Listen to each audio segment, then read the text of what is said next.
Hey guys, what's going on? Hope you're doing good. Back with another Sebastian Rogers video. We're going to be coming up on a very critical point here soon in the Sebastian. In my opinion, I think we're there, but we'll get to that in just a minute. But thoughts and prayers going out to the people of the military helicopter and the passenger jet that crashed into each other. I'm just going to be honest with you. What the black box ain't gonna, I think the black box ain't gonna say no more than what the video did. The video, in my opinion, the video tells the whole story. You know, I think we're gonna get more out of video than we are the black box. You know what I mean? And as far as I can tell, it really just sounds like, the pilot of the Black Hawk helicopter may have just looked at the wrong plane, because we've seen that one plane taking off and the other plane landing. Probably just did not, I mean, I hate to say it with all the technology and everything that we've got these days, but I mean, I think it's just as simple as the Black Hawk helicopter pilot didn't see the plane. Just as simple as that. Just didn't see it. When the tower said, "Hey, do you have visual on the plane?" I think he was, looking at the wrong plane, and it's just going to come down to a horrific, horrific accident that, he didn't see the plane. You know what I mean? So with everything going on, it's truly going to just boil down to just a horrific accident, and just a lot of it looked like it was very busy that night. A lot of air traffic. Well, Ronald Reagan Airport and all the other stuff going on. It's just a busy place. But yeah, thoughts and prayers going out to them. I don't know what's going on social media or the news with it. Just in my opinion, it's going to come down to the pilot of the helicopter just unfortunately didn't see the plane until it was too late. And what do you do? What do you do? I've seen pilots here, actually military pilot here. Yeah, military pilot here. But they were not in a Black Hawk. They were in a smaller, kind of like a scout helicopter. They were doing a mission and just ran into some power lines, and I mean, it's just that easy, guys. It's just that easy. So I don't think it's going to be anything complicated to do with the accident, anything. I think it's just a simple visual miscalculation. So, but again, thoughts and prayers going out to everybody involved in that. So now back to the Sebastian Rogers case, coming up on a critical point. 1 year, guys, 1 year. It's been 1 year. It's going to be 1 year. And nobody's been arrested. So, based on just that, now, we hadn't got technically to the 1 year mark, but I mean, it's not far away. It's not far away at all. And there's not been an arrest yet. So it's not looking good. Not looking good. We all have our suspicions. We all hear the rumors of the locals and, people in the neighborhood. We all have our suspicions and hear the rumors. But at the end of the day, if they don't have anything that's prosecutable, they don't have anything that's prosecutable. I mean, they found Suzanne Morphew's body and still have yet to re-prosecute Barry Morphew. I mean, if that tells you anything, just think about that right there.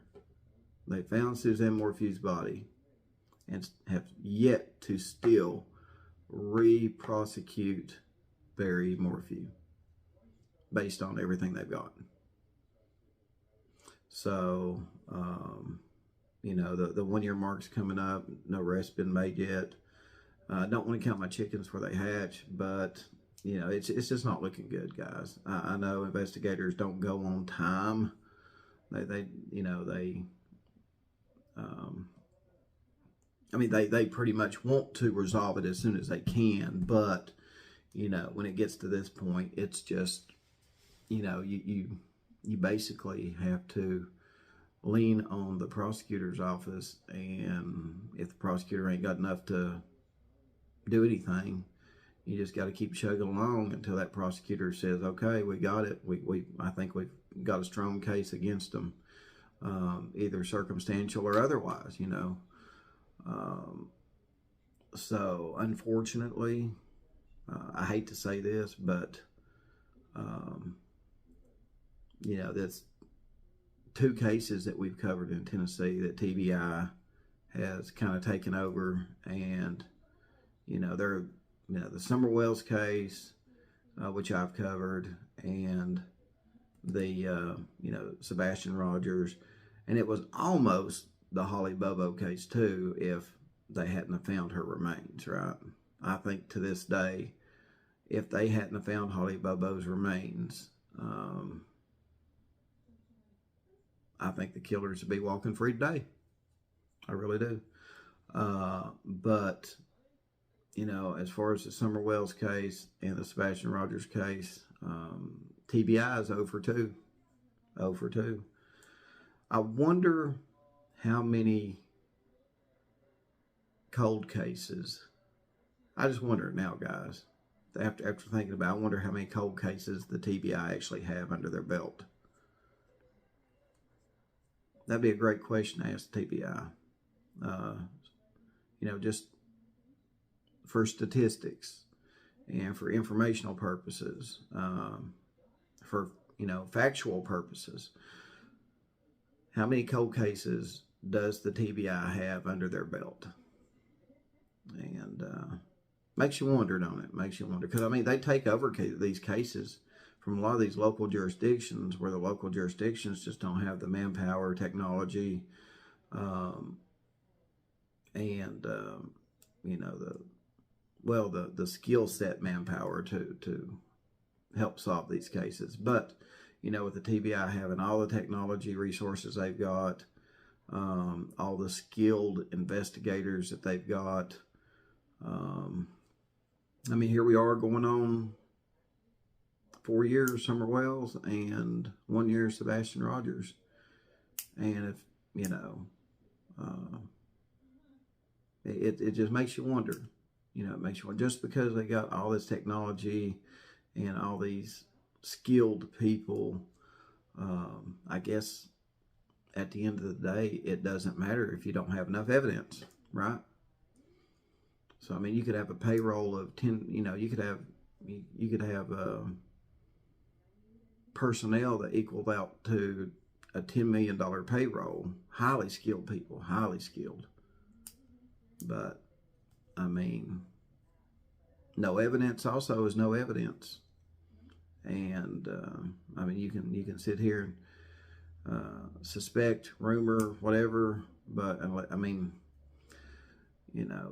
justice has to come, I guess, from the prosecutor's office. And in a lot of cases, in reality, sometimes it don't happen. I hate to say that sometimes. I just, this whole the Suzanne Morphew thing and the Barry Morphew, it's got me stumped. It really's got me stumped. And the Monkey Michael Vaughn, I'm sorry. I don't know why I said Rogers. I was thinking of a sports figure, but Michael Monkey Vaughn. What's going on there? That one's got me kind of puzzled too. The Barry Morphew case and Michael Vaughn. Those two cases has really got me puzzled as to what's going on with the prosecution in those two cases. It's really weird. It's really weird, guys. But you would think in the Barry Morphew, Suzanne Morphew case, they would have already re-prosecuted Barry. They can. That's why they left it open the way they did. But I don't know what's going on with all that stuff. But again, we're coming up on a critical point in the Sebastian Rogers case, and it's not looking good, guys. It's not looking good. So, I mean, there was a case in Hawkins County where, and I've talked about this before, a friend killed another friend, shot her and killed her, and it took them 7 years to finally arrest her. 7 years. And she's right there under their nose the whole time, guys. Right there under the investigator's nose the whole time. But it took them 7 years to finally arrest her. I don't know, guys. I don't know. You would think with, all the technology and, the skillful people working with the TBI, FBI, and all these agencies, it would happen a little bit quicker than, years. But, in the real world, it is what it is. I don't know what else to say other than that. So anyway, pray for everybody in these cases.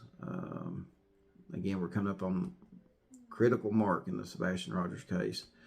And I don't want to count my chickens before they hatch, because technically we're not at the 1 year mark yet. But like I said, in my opinion, it just doesn't look good. Are we going to be just like the Summer Wells case, following in their footsteps, investigation-wise?